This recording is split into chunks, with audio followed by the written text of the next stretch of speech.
médico internista, gastroenterólogo, con una alta especialidad en vías biliares y páncreas. Además, soy docente UNFO. Vamos a tratar en el día de hoy algunos temas de infectología que ya ustedes han visto, que ustedes conocen. Simplemente es un repaso de lo que ya ustedes saben, un poquito más clínico, porque vieron una parte ya en microbiología que nosotros tuvimos la oportunidad de ver. Hoy en día vamos a hablar un poquito más de clínica. Por lo regular, yo no proyecto las clases. Pienso que ustedes deben ir a leer el de su libro de medicina interna. Y es porque las diapositivas quedan muy cortas, eso solamente es para guiarnos, pero no es para estudiar. Y si ustedes se llevan solo de las diapositivas, de verdad van a obtener un 20% de la información que necesitan tener. Y no es. Entonces, primero vamos a empezar hablando de amebas. Y dentro de lo que es el proceso de infección de ameba, tenemos que conocer qué es y saber cómo es la forma principalmente de transmisión y cuáles son los medicamentos que se utilizan para tratarla. Dentro de esto tenemos que la amebiasis es una infección que por lo regular afecta lo que es el intestino grueso. Y cuando habla que afecta el intestino grueso es porque justamente los crofozoitos de ameba se van a adherir a lo que es la pared del colon y secundario a esto puede producir todo el proceso de inflamación, de ulceración y secundario lo que es la disentería amebiana, el sangrado transrectal secundario a la misma infección.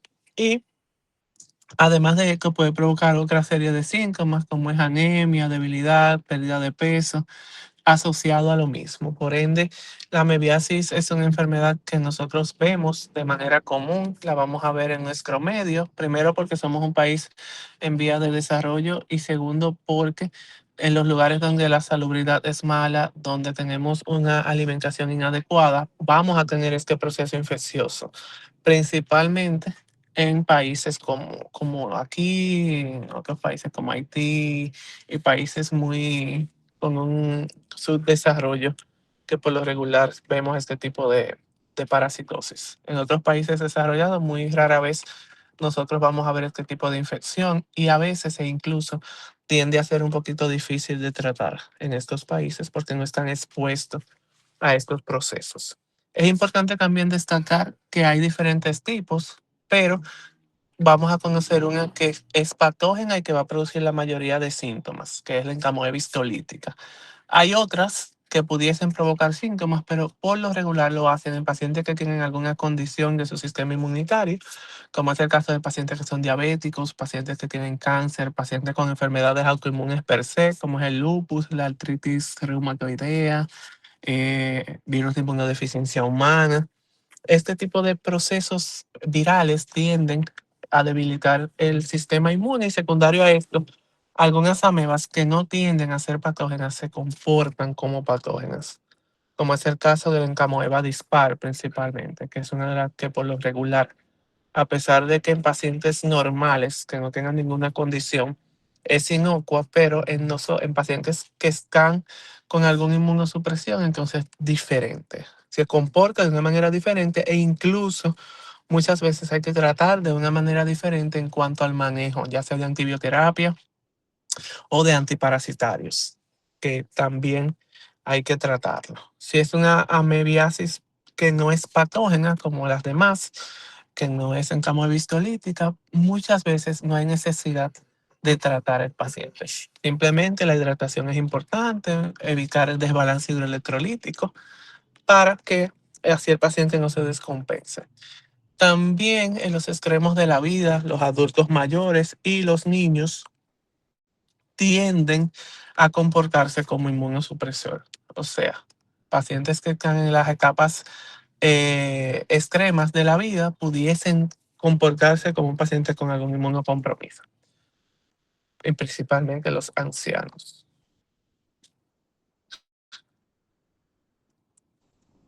Hay dos formas específicas de lo que es este proceso infeccioso. Está en la forma quística, que es la parte más resistente, donde sus capas tienden a ser más resistentes e incluso pueden sobrevivir en un ambiente hostil, donde si fuese el trofozoito que sale a este ambiente probablemente no viva, sino que inmediatamente muera. El trofozoito, como ustedes saben, es la parte adulta, la parte activa de lo que es este proceso infeccioso y es el que se va a adherir a lo que es la mucosa del intestino grueso. El quiste por lo regular tiende a resistir el ácido clorhídrico del estómago y tiende a pasar todo lo que es el tracto gastrointestinal hasta llegar per se a lo que es el intestino grueso y así adherirse. Y secundario a esto, producir todo este proceso inflamatorio secundario a la infectación de la bacteria. La transmisión, como ustedes ya conocen y eso lo han visto múltiples veces, es fecal oral. Por lo regular, cuando nosotros tenemos contacto con alimentos contaminados, pudiésemos contraer la bacteria y así desarrollar los síntomas. Otra forma, ustedes conocen que podemos, principalmente alimentos contaminados, verduras mal lavadas, frutas mal lavadas, alimentos contaminados de heces, pudiese ser la causa de este tipo de proceso infeccioso. Además de eso, el sexo oral o anal oral también pudiese ser la causa de esta infección. Por eso es importante conocer los diferentes tipos de formas en que se puede transmitir para así poder identificar la bacteria per se. Vamos a ver que el ciclo de vida y en lo que es la infectación, como les dije, los quistes van a llegar directamente de manera directa a lo que es el estómago y secundaria a esto van a pasar lo que es este proceso de ácido clorhídrico, de proceso a nivel del estómago y van a pasar de manera directa a lo que es el intestino delgado hasta llegar a lo que es el intestino grueso. Y allí van a eclosionar y secundariamente van a adherirse a lo que es la mucosa del colon. Y es básicamente el proceso que van estos a cumplir. Podemos tener en el intestino no solamente trofozoitos, también podemos ver quistes e incluso pudiesen estos, al momento del paciente evacuar, lo pudiésemos ver. No necesariamente vamos a ver la forma adulta en las heces, también podemos ver la presencia de quistes y trofozoitos. Por eso, ustedes han visto en los coprológicos, cuando se reportan o en los coprocultivos o en examen de heces per se, que ustedes visualicen la presencia de quistes y trofozoitos a la vez. Por ende, quiere decir que no solamente vamos a tener trofozoitos o la forma adulta, sino que también podemos tener esa forma de, de quiste, que le va a dar hasta cierto grado de resistencia. Los síntomas van a ser múltiples y básicamente van a ir asociados a el proceso infeccioso per se. Dentro de este vamos a tener el dolor abdominal, este dolor abdominal tipo cólico que va y viene, el paciente por lo regular siente un disconfort a nivel abdominal, pudiese también tener náuseas, vómitos, en algunas ocasiones presentar fiebre, pérdida de peso, secundario al mismo proceso. En los pacientes que presentan disentería amebiana, entonces pudiésemos ver sangrado gran rectal, que secundariamente pudiese llevar al paciente a desarrollar anemia e incluso tener procesos como lipotimia, mareos, secundario a la pérdida importante, siempre y cuando el paciente realmente tenga una pérdida de hemoglobina y un descenso del hematocrito importante. Vamos a ver también que el paciente pudiese presentar pérdida de peso y cólicos abundantes, como les dije. Y la pérdida de peso no necesariamente va a ir asociado a un síndrome de mala absorción, como ocurre en otras parasitosis, como es el caso de la yardiasis, sino que va a ir asociado a que si el paciente tiene cólicos, si el paciente tiene dolor abdominal, tiene diarrea, está deshidratado, débil, es un paciente que no quiere comer. Entonces, secundariamente, a esto, el paciente va a presentar pérdida de peso. Y peor aún si es que no se trata a tiempo. Para hacer el diagnóstico, por lo regular, hay varias formas de hacerlo. De manera popular y que el paciente puede pagar y que el paciente puede hacer es que el coproanálisis o el coprológico, como ustedes conocen, o examen de heces, que muchas veces vamos a ser específicos en lo que es la investigación de amebas cuando lo pedimos. También podemos hacer el análisis de anticuerpos, el cultivo y en otras ocasiones también podemos hacer o ver lo que es el panel gastrointestinal.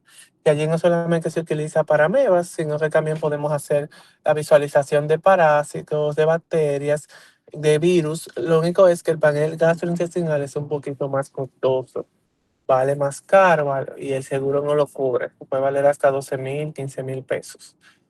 Pero si están en un lugar donde se puede hacer y donde el paciente tiene los recursos para hacerlo, pienso que es una de las pruebas diagnósticas más importantes hoy en día para hacer diagnóstico. Como les dije, no solamente de amebiasis, sino de otros procesos ya micóticos, virales y bacterianos per se. Hay otros estudios que podemos hacer dentro de esto, la abdominal o lo que llamamos sonografía abdominal. Es que lo podemos hacer porque recuerden que la ameba tiende a migrar y llegar hacia algunos órganos, incluyendo el hígado, y hacer acceso hepático secundario al proceso infeccioso. Entonces sería importante en un paciente que presente estos síntomas, que tenga fiebre, dolor, debilidad y específicamente fiebre alta, que no mejora a pesar del tratamiento, hacer una sonografía para poder ver si tiene absceso hepático secundario a la mebiasis.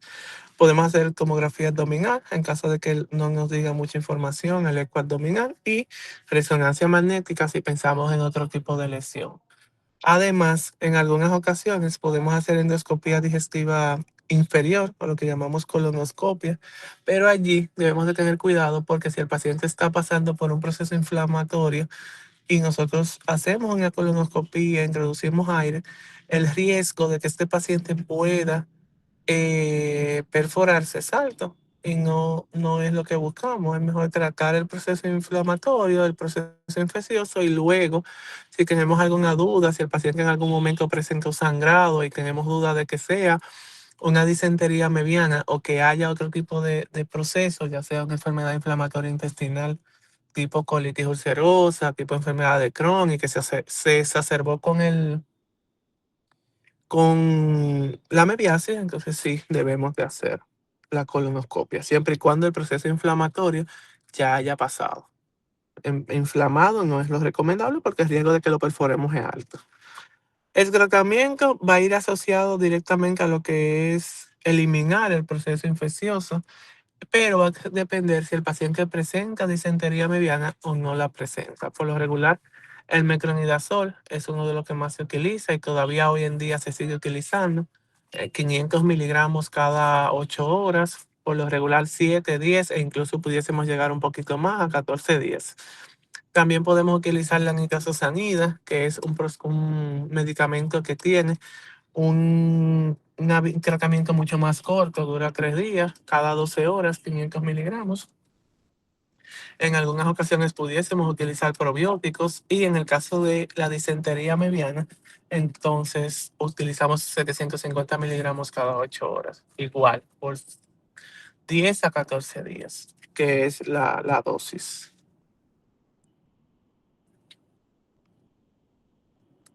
Eh, la prevención, ustedes saben, lo más importante de todo esto es la higiene, pedirle al paciente que se lave las manos en lugares donde haya un riesgo de desarrollo de enfermedad, dígase de hacinamiento, dígase de procesos per se, también tenemos que decir al paciente que tenga cierto grado de cuidado en el lavado y en el manejo de los alimentos, que es lo más importante. Ya pasando a otra parte, otro proceso infeccioso secundario a una infección, como es el caso de la yardiasis, que es un proceso básicamente causado por lo que es la yardia, que anteriormente es un protozoo, Yardia duodenalis, que anteriormente se conocía como Yardia lamblia. Los síntomas van a ser muy parecidos y el modo de infectación muy parecido a la mebiasis, pero su afectación principal es a nivel del intestino delgado. Por ende, los pacientes que presentan giardiasis, además de tener dolor abdominal, distensión, pueden tener sangrado, pero además de esto puede presentar este síndrome de mala absorción secundario a todo este proceso infeccioso que se da a nivel del intestino delgado. Por ende, también podemos ver flatulencias, esa mala absorción crónica en estos pacientes que le va a acompañar también con pérdida de peso importante. Por ende, es un poquito más compleja. Debemos de tratar de ver el paciente cuando tiene este tipo de procesos, de mejorar lo más pronto posible, porque es un paciente que se nos puede deteriorar. Además de esto se va a adherir, como le dije, a la mucosa del duodeno y del yeyuno, que es el lugar principal donde se produce la absorción, y es por eso que secundariamente podemos ver en estos pacientes un síndrome de mala absorción. La vía de transmisión es la misma, como ya ustedes conocen, fecal oral. Y básicamente en estos pacientes nosotros lo que vamos a ver es todos los síntomas previamente mencionados y además de eso lo que es la pérdida de peso importante, a veces inexplicable o muchas veces acompañada de todos estos síntomas que les mencioné. Pero lo más importante en todo esto es el síndrome de mala absorción per se. El diagnóstico lo vamos a hacer igual con lo que es el antígeno o la prueba molecular o el examen microscópico per se de las heces. Y una vez tenemos ya el diagnóstico, entonces nos vamos a ir al tratamiento. El tratamiento del tinidazol, que es uno de los tratamientos más eficaces, por lo regular se utiliza 2 gramos por vía oral, una dosis única, o también podemos utilizar el metronidazol de 500 miligramos por vía oral 3 veces por día. Bien.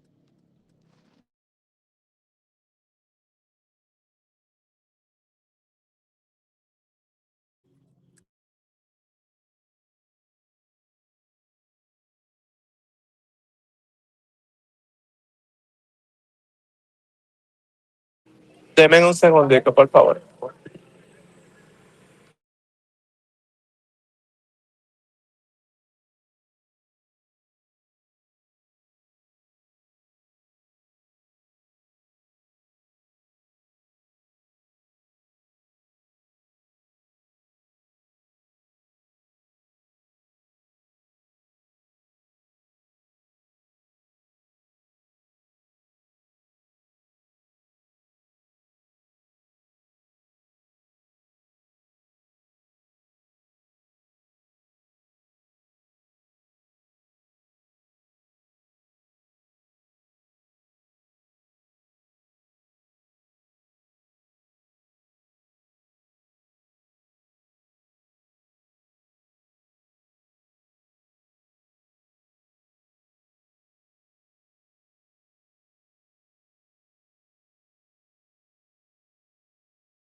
Bien, entonces, como les seguía diciendo, en el metronidazol también lo podemos utilizar 500 miligramos cada 8 horas por 5 a 7 días. La prevención sigue siendo la misma.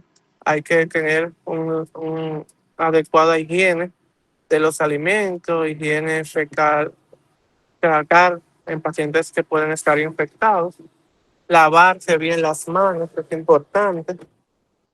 Y lo más importante de esto también es la preparación de los alimentos. Debe ser una preparación siempre que debe ser higiénica. Otra de las infecciones que vamos a ver en el día de hoy es la triquinosis, que es causada por lo que es la Chirinera spiralis. Y es una enfermedad por el consumo de carne mal cocida en los países donde hay una alta prevalencia de la misma. Y por lo regular lo vamos a ver en la carne de cerdo. Hay otros tipos de animales que lo tienen, pero cerdo es el principal. Ya tenemos el zorro, la raca, el caballo, pero nosotros por lo regular no consumimos eso. Vamos a ver que los síntomas y la fase de incubación va a ser de 20 a 30 días. Por eso muchas veces el proceso infeccioso no se asocia al consumo de esta carne, sino que pudiese ser o se asociara a una intoxicación de alimentos en ese momento. Vamos a ver que los síntomas son variados, desde cefalea, fiebre, y va a tener diferentes estados. Está el estado de invasión, la fase de estado per se, que es donde el paciente desarrolla la mayoría de síntomas, y la fase de invasión es donde por lo regular el paciente empieza con un cuadro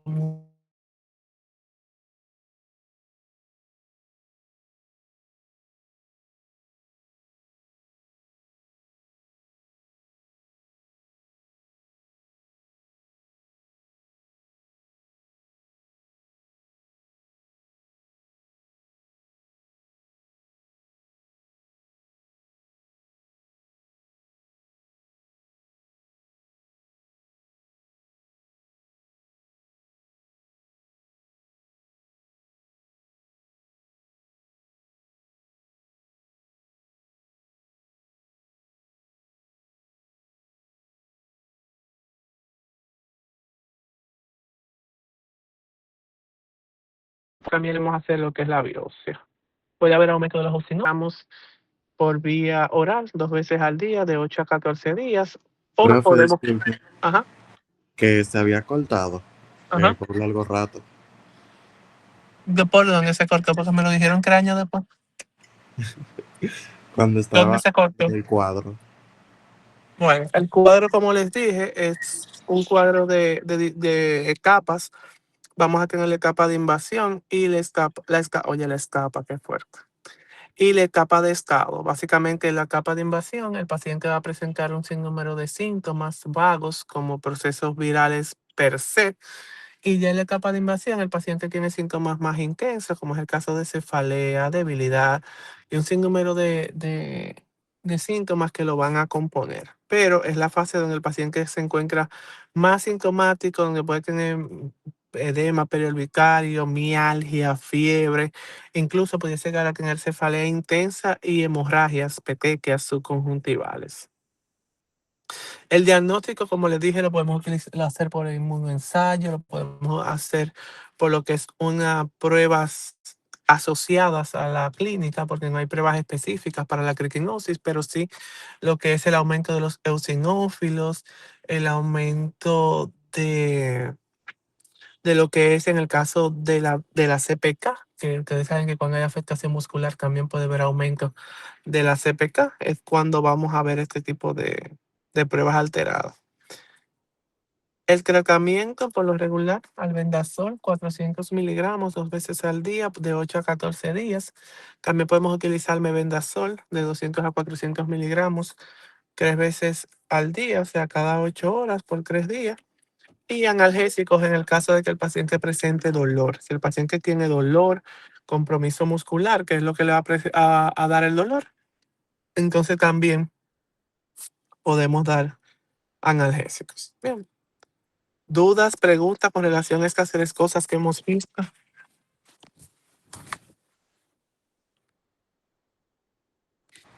Creo Dudas, preguntas. No, Levantando la mano. Dudas, preguntas.